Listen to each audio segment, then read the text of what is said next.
Hello dear students, in this video we are going to discuss about objective questions of TY BCom financial accounting 2018 का question paper जो है, ठीक है, आप देख सकते हो स्क्रीन पे। ये 2018 का क्वेश्चन पेपर है ऑफ TY BCom सेमिस्टर 5।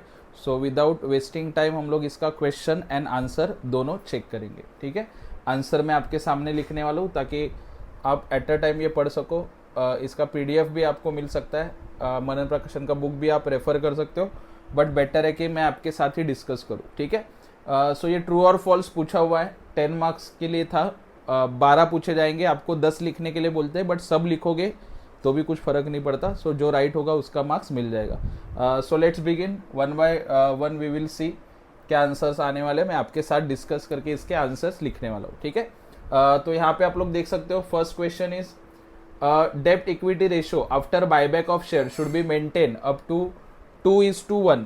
कितना मेंटेन करने के लिए बोला है? 2:1 as per the legal requirement. तो इतना मेंटेन करना होता है क्या? तो जिसने पढ़ा है उसको ये पता होगा डेफिनेटली। सो बायबैक के जो रूल्स है उसके हिसाब से 2:1 मेंटेन रखना पड़ता है। तो पहले का आंसर आपका आएगा ट्रू।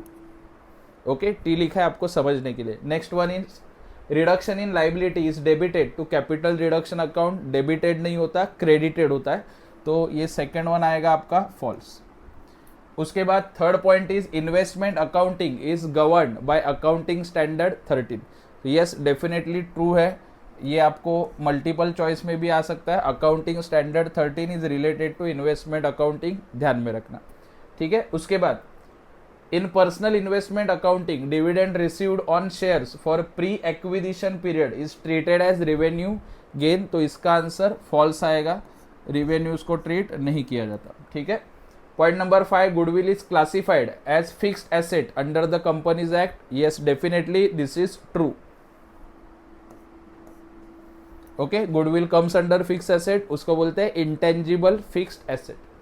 उसके बाद number 6, as per CSR policy, CSR everybody knows, shortcut इसका पता होगा, corporate social responsibility. It is mandatory for certain company to spend 5% of their average net profit of 3 immediately preceding financial year. इसका answer आएगा false, ठीक है। ये chapter में आप लोग पढ़ सकते हो। 7, law has a legal binding but ethics do not have a binding nature. Ethics का कुछ नेचर नहीं होता, लॉ का बाइंडिंग होता है। अगर आपने लॉ ब्रेक किया तो आपको पनिशमेंट हो सकती है, बट एथिक्स से रिलेटेड ऐसा कुछ नहीं है। So this is true. Next point, consolidation of shares result in profit for a company. So this is false. Subdivision से प्रॉफिट होता है, ठीक है। Interest paid is disclose under finance cost in profit and loss account. So this is true. Next question, for a company dividend paid is an expense. तो इसका answer आएगा false. उसके बाद capital reduction requires court's sanction, ठीक है। अंधाधुन आप लोग capital reduction नहीं करते, एज पर लॉ उसको कोर्ट का सैंक्शन लगेगा। So this is true. Last point is public deposit is secured loan. So this is false, it is unsecured loan.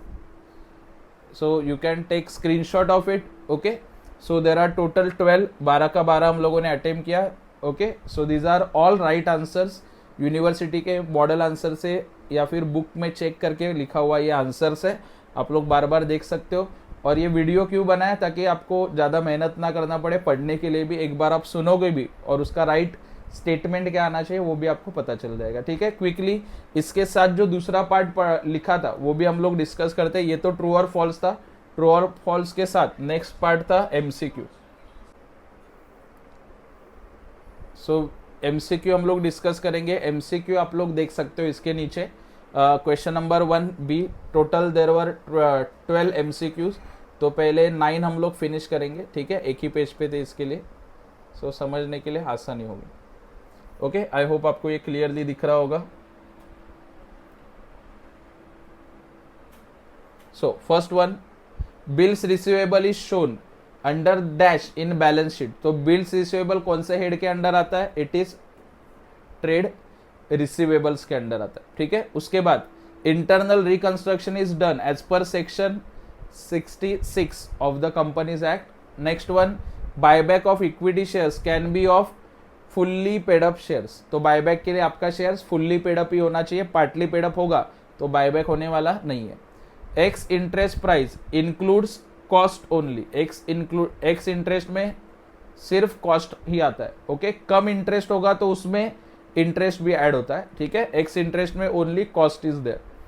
Number 5, the term ethics comes from, तो ethics word कहां से आया है, Greek word है ethics, okay.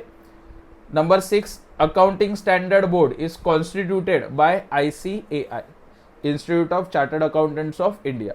Number 7, premium received on sale of rights is credited to profit and loss account.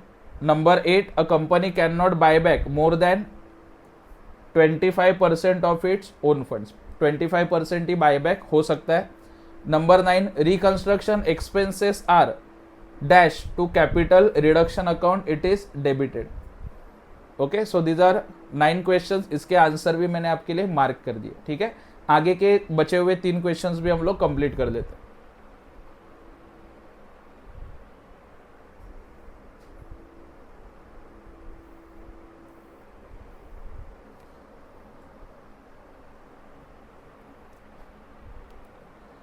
So number 10, the final accounts of companies are to be prepared in accordance with the provisions of Schedule 3 of the Companies Act 2013. Number 11, areas of preference dividend is shown under contingent liability, उसको बोलते हैं। हमेशा अगर आपने internal reconstruction का question attempt किया होगा तो आपने देखा होगा उसके नीचे हमेशा कंटिंजेंट लाइबिलिटी लास्ट में लिखा जाता है।